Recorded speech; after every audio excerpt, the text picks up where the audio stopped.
The president also acknowledged the two countries have major ideological differences that the United States will not ignore. Listen to this. Americans and Cubans alike are ready to move forward. I believe it's time for Congress to do the same. And I've called on Congress to take steps to lift the embargo that prevents Americans from traveling or doing business in Cuba. We've already seen members from both parties begin that work. After all, why should Washington stand in the way of our own people?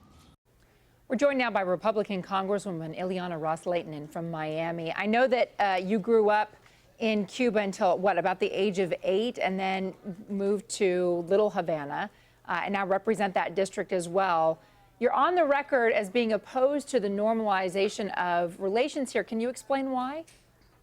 Well, I think that what we've seen since the December 17th announcement of President Obama saying that we're going to have diplomatic relations, and now with today's announcement that we're going to have an embassy and an ambassador, we have seen no change in the island of Cuba. In fact, there's more repression, there are more arrests.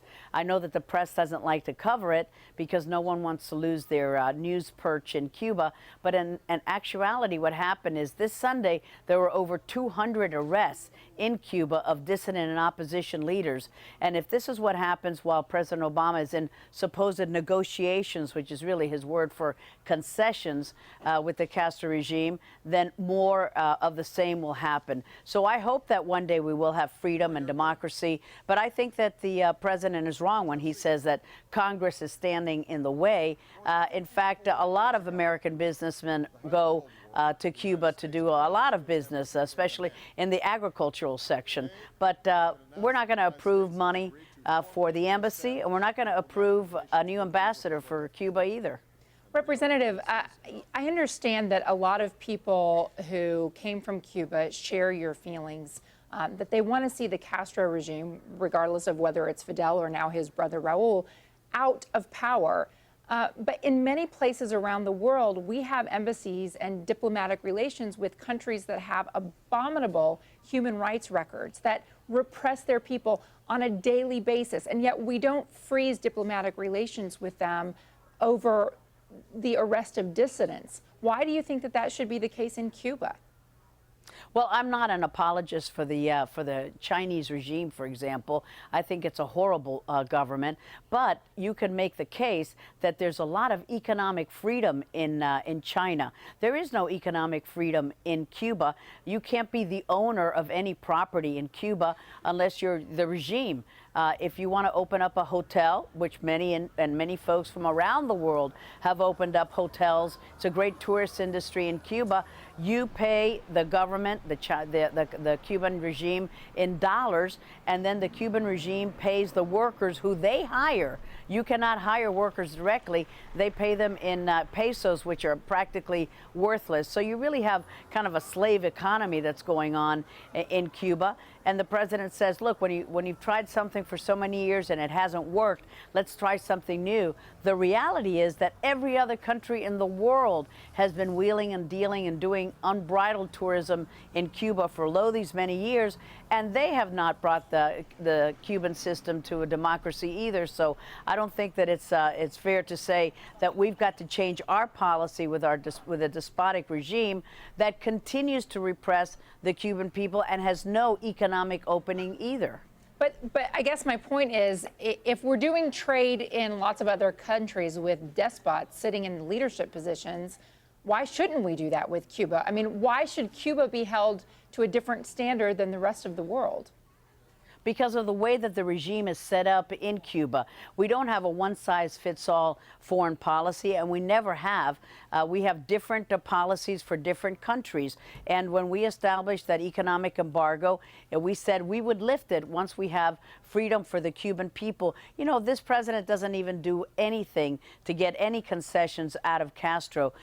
Castro still gives safe harbor to fugitives from U.S. justice. He's got dozens of people who are wanted by the U.S. law, and he gives them refuge. Has the Obama administration demanded a change in that? No. Well, we also have millions of... But the administration has said that this movement forward, that's one of the sticking points. What movement?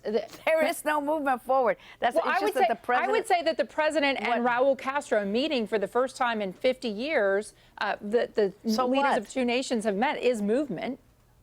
I think it's a meeting. For sure, and the president can go to North Korea or speak to the leader of Kim Jong-un, and it's a meeting. But you could ask the North Korean people whether they feel better off because of that meeting. Ask the Cuban people whether they're better off. Look, they all want. Are you comparing the plight of the Cubans right now with the plight of the North Koreans? You think that they're in the same position? I'm saying that the better example to use when you talk about the system of government in Castro's Cuba and the lack of economic freedom, it is not the Chinese model and it's not the Vietnamese model. It's the North Korean model, where you have total state control over people's ability to get together. Try to have a press conference in Cuba right now. If you're not a member of the credentialed press, and look what happens. Like I said, 200 people plus were arrested on Sunday. Even though you don't report on it, it doesn't mean it didn't happen. And you can ask the ladies in white who get routinely beaten up for trying to speak about freedom and democracy. Those are still forbidden and taboo words in Cuba. And we want good things to happen in Cuba. So nobody's saying, oh, let's have all these horrible things happen. We wish that establishing and opening an embassy would bring about any kind of change for the Cuban people. You know what happened just yesterday in the workers' paradise of Cuba? We had a Cuban baseball player who was on a stop in North Carolina who defected. Apparently, he did not get the memo about what a great land that they have and all the progress that they've made in Cuba, because he just defected less than 24 hours ago. That's what happens in our community as well. When people are able to stay here, they stay and they don't go back. It's not a workers' paradise and it's no progress. It's the same old Castro regime. So the president has pointed out that the policies that were in effect under Eisenhower have not worked to bring about democracy in Cuba. You're pointing out that the thawing of relationships in the last few months hasn't worked. What's the solution here? If you could craft your own foreign policy toward Cuba, and it could be anything you wanted it to be, what would it look like? Well, what we want for all people who are oppressed, who are living under an authoritarian, totalitarian government, and that is freedom of expression, free elections. But what would that look like in terms of foreign policy from the United States? From the United States, we don't have to change our policy. It's the Castro regime that has to change its policy. We're not the bad guys here, nor do the Cuban people see us as the bad guys. They know that their government oppresses them, but there's very little that they can do because it is a dictatorial regime. We want to think of it as a tourist heaven, and we think that if we visit a beautiful hotel and we talk to the cabana boy and we talk to the taxi driver that we've seen Cuba. Oh boy, we're all Cuban experts. But just to be clear, I don't claim to be a Cuba expert either, but I know what freedom tastes like, and I've had that snatched away from my family, and I love this country, and I hope that we would stand alongside the Cuban people and ask for changes of the regime and at least demand that they make some changes. President Obama has demanded nothing of the Castro brothers. He's going legacy shopping, and he wants to do it in Iran. He's doing it in Cuba, and I fear for Israel, because Israel is the next one on his legacy shopping list. Well, and that's all he's doing. I'm not a spokesperson for the administration, but I think that the president made clear in his comments today that he does expect some changes on human rights. He expects some changes about the American fugitives who are there, and he also wants Congress to act and change the trade embargo. No, I'm just repeating what the I'm repeating what the president's points were. I know you're repeating what the president said. And my question to you was, when it comes to foreign policy, are you saying you would be perfectly content to keep going with the foreign policy that has been in place for so many generations? I think that we need an active president, unlike this president, who does not give concessions to the regime, who will work with our allies to say, look, let's do something together so that we can help change that government and help the people.